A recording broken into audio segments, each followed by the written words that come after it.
To my channel साजरी गोजरी ग। इकडे 1 वाटी पाणी, 1 वाटी साखर आणि 1 वाटी तूप घेतलं आहे। साखर मेल्ट होईपर्यंत आपल्याला गॅस चालू ठेवायचा आहे, नंतर बंद करायचा। नंतर थंड होण्यासाठी मोठ्या बाउलमध्ये काढायचं आहे आणि जेवढा ह्याच्यामध्ये मैदा बसेल ना ह्या मिश्रणामध्ये तेवढा थोडं थोडं करून आपण मळून घेणार आहोत। पीठ मळून झालेलं आहे आणि आता भिजवायला ठेवूया। प्लास्टिकच्या पिशव्यामध्ये घालून ठेवते जे छान भिजेल।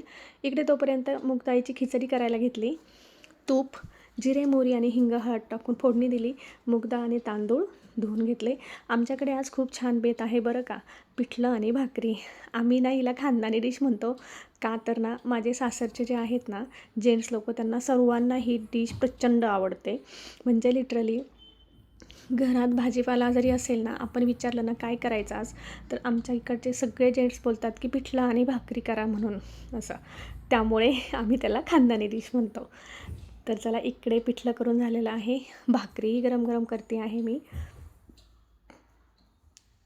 आणि इकडे गरम भाकरी आहे बाजरीची, पिठलं आहे, सोबत कांदा आहे आणि वरतून मस्त तेल घातलं आहे। आणि आता आम्हालाही ही डिश खूप आवडायला लागली आहे।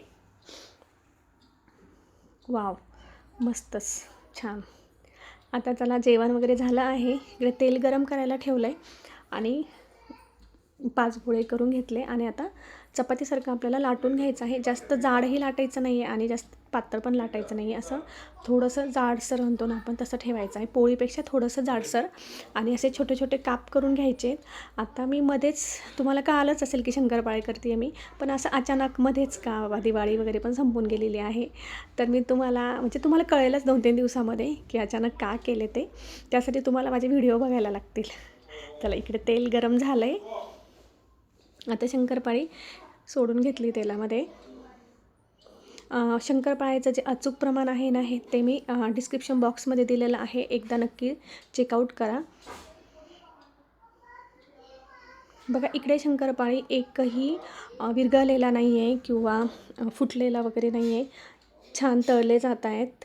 आपण जर प्रमाण वगैरे मोजून वगैरे घेतलं ना तर छान होतात। बघा, इकडे छान ब्राउनिश कलर आलेला आहे आणि असाच कलरमध्ये आपल्याला काढून घ्यायचे आहे, कारण शंकरपाळे जास्त लाल होऊन दिले ना तर ते गरम होईपर्यंत ना त्याला कलर चढत असतो डार्क।